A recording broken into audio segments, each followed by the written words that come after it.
Andy, you're turning 100. Thank you. Thank you. You don't look a day over 70. Okay. Yeah, I am proud of turning 100. We are turning 100 today. This is our 100th episode.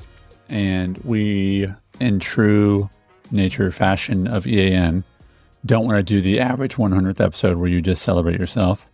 We want to talk about you, the viewer, you, the listener. We want to give some really practical advice on what you can do with helpful media, with helpful content. And we want to guide you towards not being the average advisor, how to become elite. And we're going to do that in our 100th episode. I also have a surprise for you at the end. I have a gift from some of our listeners that I want to share with you. Nice. And so we'll do that at the end. So with the average advisor, the average path, what do you feel like that looks like when it comes to inside the industry of where advisors get information and what they do with that? We are in a great place to have a new perspective that I didn't have when I was a young advisor. All I knew was my practice and the occasional conference I'd go to where people would share some random ideas. Yeah. Now with this podcast, with our coaching, we get the opportunity to look under the hood of hundreds of practices. And so I love the fact that we get to convey that, because most advisors still, you're in your own world. You're in your world with your family, busy life, and in your practice. And occasionally you get some type of outside influence that may improve your practice, help you pause and question what you're doing so you can get better as an advisor and a business owner. But I find that still most advisors, when we interact with them, they're not consuming enough information, because our natural pull is going to be like, let's just keep it the way it is until it's so bad that we have to change. Mm-hmm. And that if anything questions the way we're doing it, we get more defensive than, no, you're probably right. There's probably a better way than I've been doing it. And so what I love about us is that we have a bent towards action. And so most advisors the average path is the occasional conference, maybe a group call in the firm you're with, and quickly they go back to the way they've been doing it. Mm-hmm. So the issue being that, and I would also say, and this is why I'm really grateful for the companies that reach out to us, and they say, listen, we know you have no official affiliation with our company, but we want to bring you in. Yeah. Because I think the maturity of saying, hey, not all great ideas are inside, have the same email address as we do at the end. You know what I mean? Yeah. But there is an insular sort of attitude that some, I see it at churches, I see it at businesses. It's like, no, only good ideas can happen from inside our building. And so I do think that there's a maturity to saying, one of my greatest mentors, he would read books that really challenge his thinking. And he did that because he's like, if I'm right, then it'll stand true. But if I'm wrong, then I'll know because I'm challenging my thinking. And the sooner you figure that out, the better. Yeah. And I know in my story, it had to be proven to me that taking in new information would put me in a better place, because my natural tendency as a young athlete I wasn't very coachable. As a young business owner, it was, hey, I got this figured out. What I didn't have, unfortunately, was not when I got into the business, is most of the environments I ended up in were pretty rigid. And what I was hoping for was some type of influence that would say, hey, I see what you're doing, and that's good, but there's something better. Most of the environments I found myself in, and this is true of some larger firms, is that they kind of quench good ideas. It's just like, just keep doing what you're doing because the numbers are fine. And so I think there's part of our industry that does not promote critical thought or questioning the norm. Yeah. But as business owners, like, we have to live in that space. And so if what you see yourself as an advisor, salesperson, you will probably stay on that path of, how do I just sell more of the same stuff? How do I just make the thing I'm doing now bigger? Versus, the 10X, 2X books is like, I'm going to continuously rethink the way I'm doing something, because there's probably a better way. What if I can accomplish the same outcome with less effort? Yeah. Shouldn't we all be open to that? And unfortunately, I find a lot of times it's like, no, I want to just do more effort to get more of the same thing.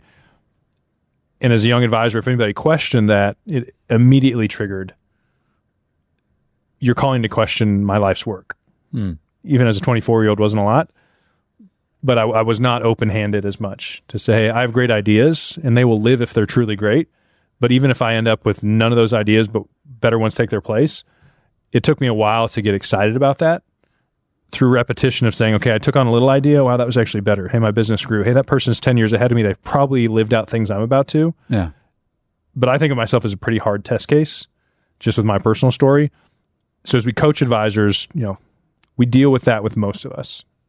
So as you listen, there's probably some part of you that would be defensive to new information.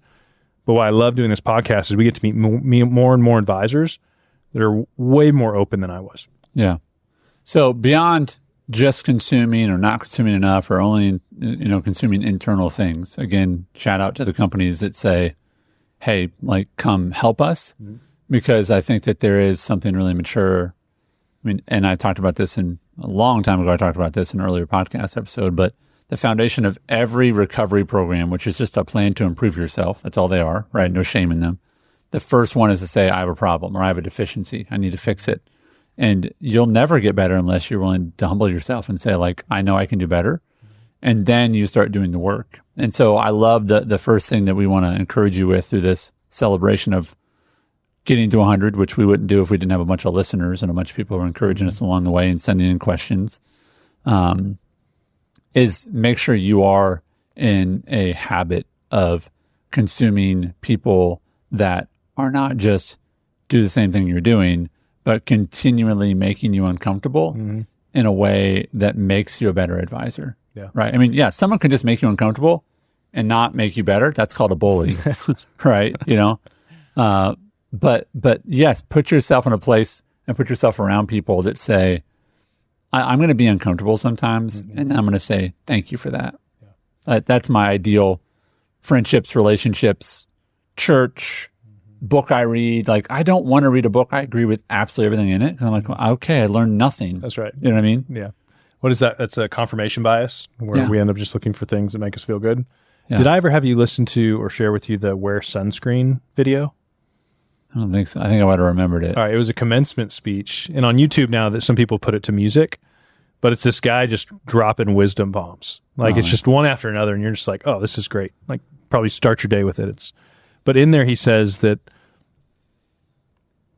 some of the most interesting people he knows didn't know what they wanted to be at 35.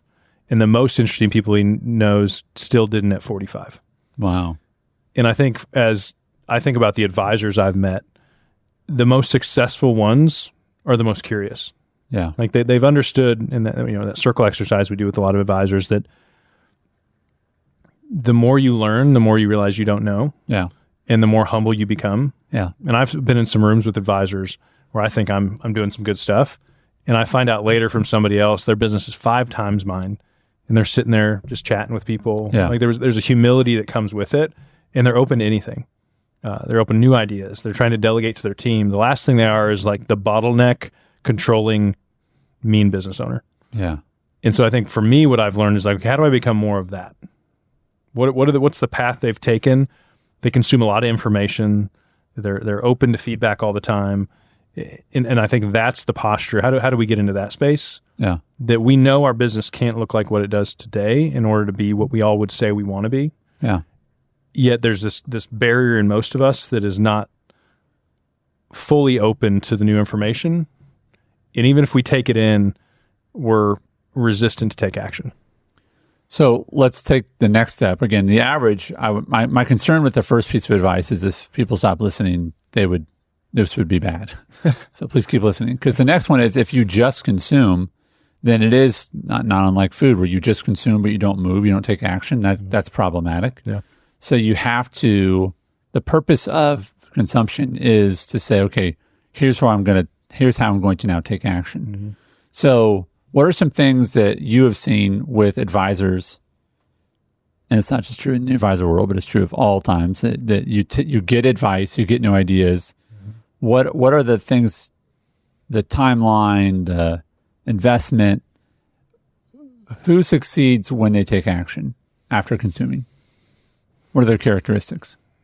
I think if you're listening to this episode, you already have something in you that is open to new ideas. Yeah. You're curious. Yeah. And so as we talk to the folks listening today, you're already ahead of those that are adamantly defending their little bubble. Yeah. and not wanting anything else to come into it. Yeah, that annoys you as much as it annoys us. That's like, right. People like, yeah, you get it. You're like, yeah, okay, get it. There's nothing wrong with your business. Sure. And so you're open to new ideas. The fear, or I think the risk, is an advisor, and I was here before, that going to the conference checked the box. That listening to the podcast satisfied me enough. Yeah. I went to the gym and did a little bit, so I'm good. Going was great, but you still are far away from what the potential benefits could be from maximizing that experience. Yeah. And so I know for me, when I used to be more of a box activity checking and my results were never great, and I had to shift into being much more critical about what was my activity, and I was only going to spend time on the activity that would lead to some type of beneficial result. And so I would say, if you're listening to 10 podcasts, make it 2. If you're going to 15 conferences, make it 2. What we all want, and we talk to advisors, is they want a healthy business. A lot of them want a team so they can just focus on the things they do best, and they want to serve their clients really well. What you know today is not enough to get you to what most advisors tell us they want. Right. So consuming the information can be a crutch. I think where we want to help people realize is that if there's no action or results, to what degree is the consumption a distraction? Yeah.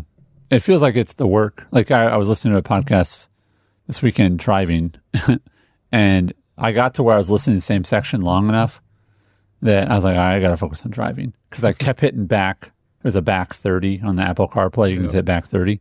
And I was like, man, because I was like, that idea was so big that I was like, all right, I got to chew on this. And then I was like, man, there's more to that. Like, and I listened to it again and again, and then I paused it, and I just like thought for a while, and then went back and listened. I probably listened to it 5, 6, 7 times. Of just like, I was like, man, I really need to sit with that, because I wanted to act on it.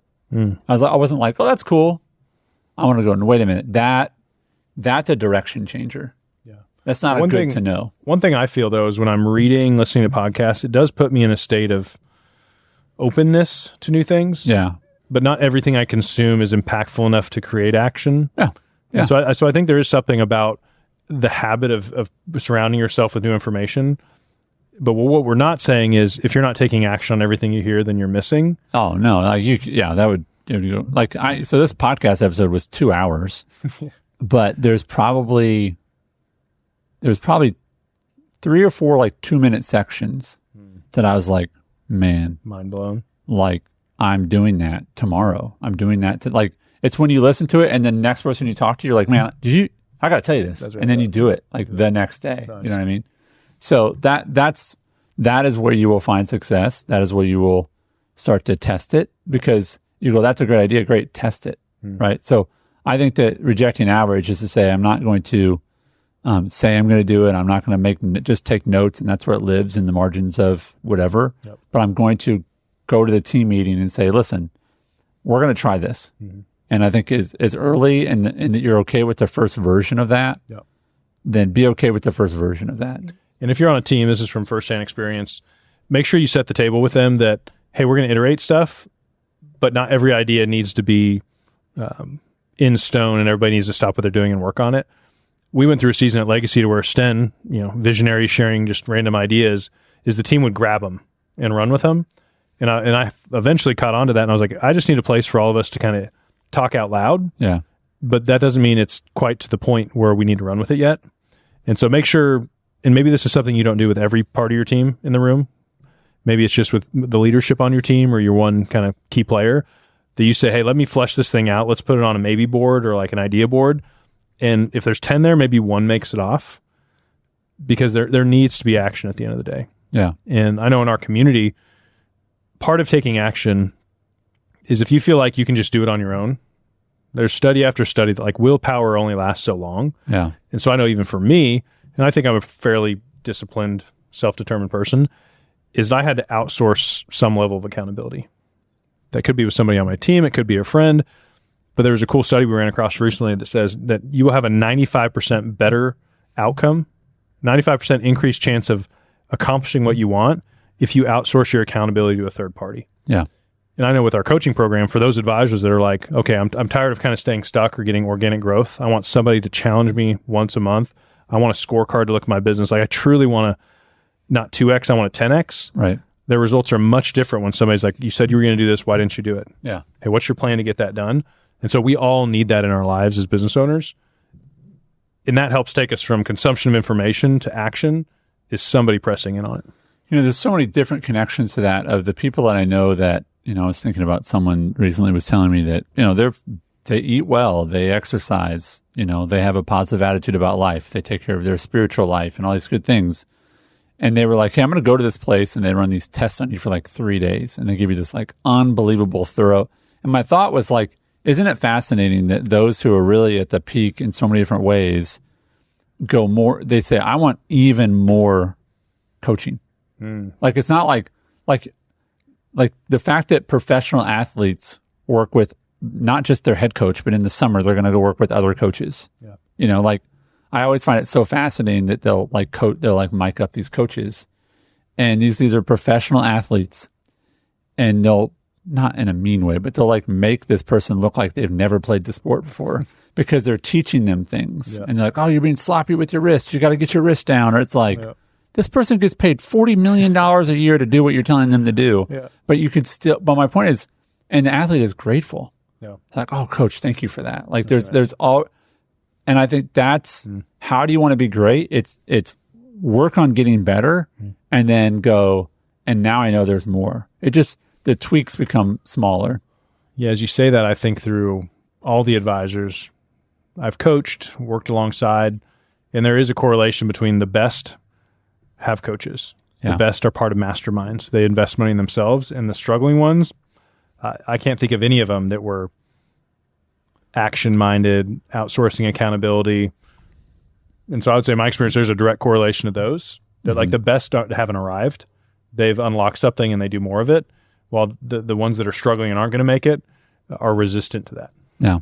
And I would say too, this like vet your coaching. Like, we thankfully get to talk to people about coaching and coach them, and we get to hear about their frustrations. Like I thought I was going to get to be able to ask a human being a question, and I figured out I was just dumped into this big abyss of, automated stuff. Yeah. And like just know what you're getting when you become part of something. Yeah, I'm curious, whenever I spend money on coaching or really outsourcing anything in our business, I'm what is the outcome necessary to at least 2X my investment in this thing? Yeah. Because I only have so much time, so much money to put towards stuff. I know I need to invest in something, but how do you become more discerning about that? And if you can, I know with some of our events, advisors come in there like, if I sell one financial plan in the next 12 months, I just paid for this. Yeah. And most of ours are doing 10 plus within 6 months. Sure. And so we get excited about that event because it's like, we're not talking about doubling your money. We're like 10X, some have 50X in 6 months. Yeah. And so as you look at conferences, coaching events, private coaching, what would be required? What change would have to happen in my life from a prospecting standpoint, even a business efficiency standpoint, for me to look back and say that was one of the best investments I made? That's the scenario I play out. It does require you to be fully invested, though. I've paid for things before that I just didn't put in what was necessary to get out. But also, the feedback we get from people, it's like good coaches that have been there, done that, help people get success. The chances you will look back in 12 months and say, I wish I was what I was before, is I would argue zero.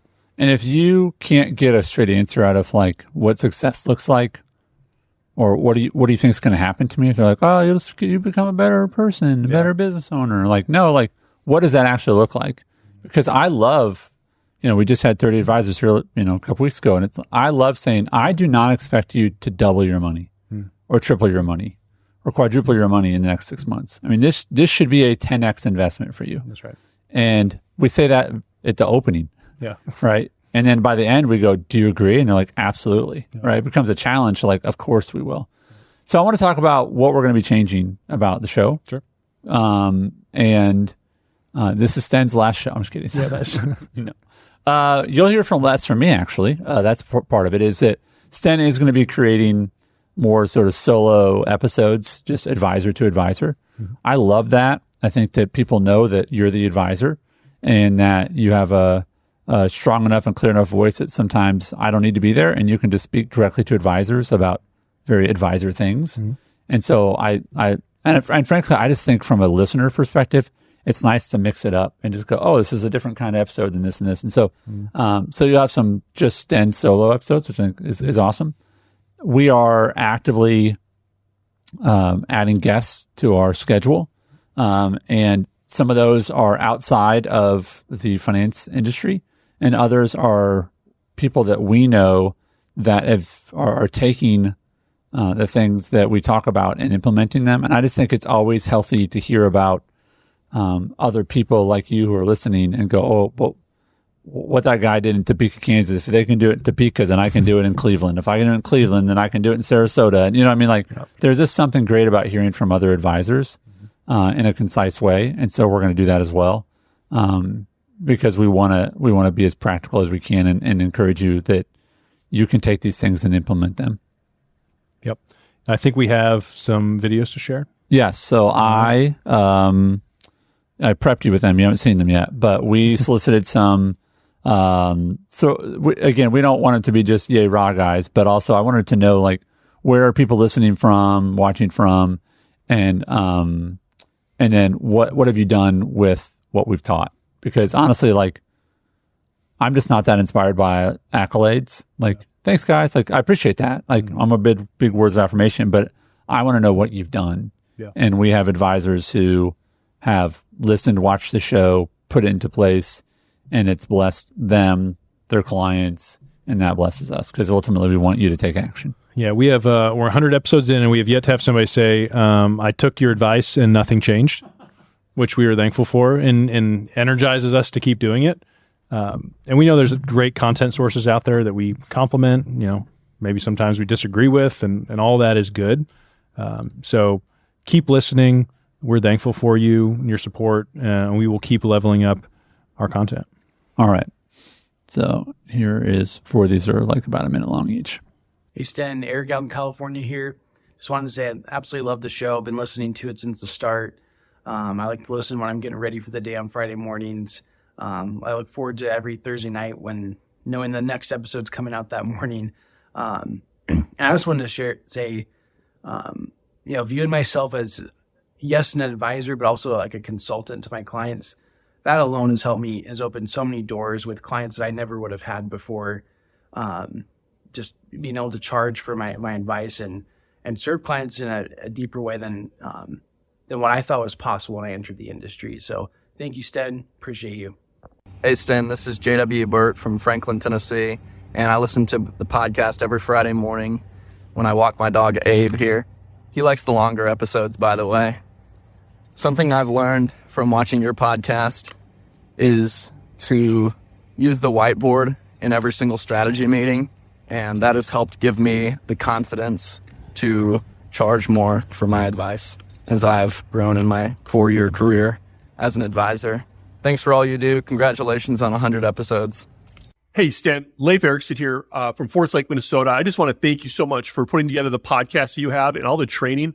I listen to your podcast every week as just part of my regular professional development, and it has meant so much to me. It's given me the confidence to get up on the whiteboard and describe concepts to clients that they can understand.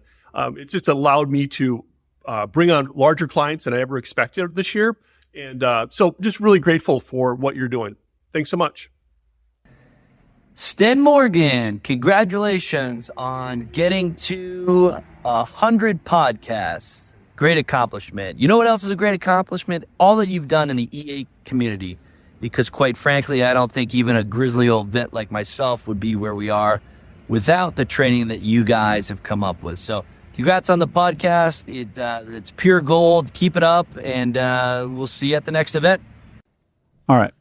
Sten, you're great at a lot of things. I think you struggle with compliments, which is interesting because you bless a lot of people. Thanks. So that was a little uncomfortable, but it's also, I'm thankful for it. People have done it in my life, have shared content and spent time and energy doing that. I know every time I read a book, I'm like, this was probably 2 years of someone's life that I have now been blessed with. So it's cool that we get to be a little part of that, and that we hear that our content, in all the content that could be out there, stands out as unique. I mean, that's a big credit to you as you create a lot of our content. But we're going to keep doing it. Awesome. Well, thank you, Sten. Thank you for listening. And I want to end with this, which is that we can come up with ideas, and we'll continue to do that. We really, really love it when people come with questions, come with challenge, like try to stump us, if you will. I don't think they're trying to stump us as much as like, we just love it when people send in questions. And I can't tell you how many times I've got an email and I went, oh, so thankful for this email from someone who's, wants to take it to the next level, or is just stuck or desperate, or I've had so much success, but I want more. That I go, man, this is going to be a great podcast episode. So that's why I would just ask, the way you could thank us for 100 episodes is help us with the next 100 by sending us feedback. So that link will be in the show notes. And we appreciate you listening, watching, reviewing. And Sten, here's to 100 more. 100 more. Thanks, bud.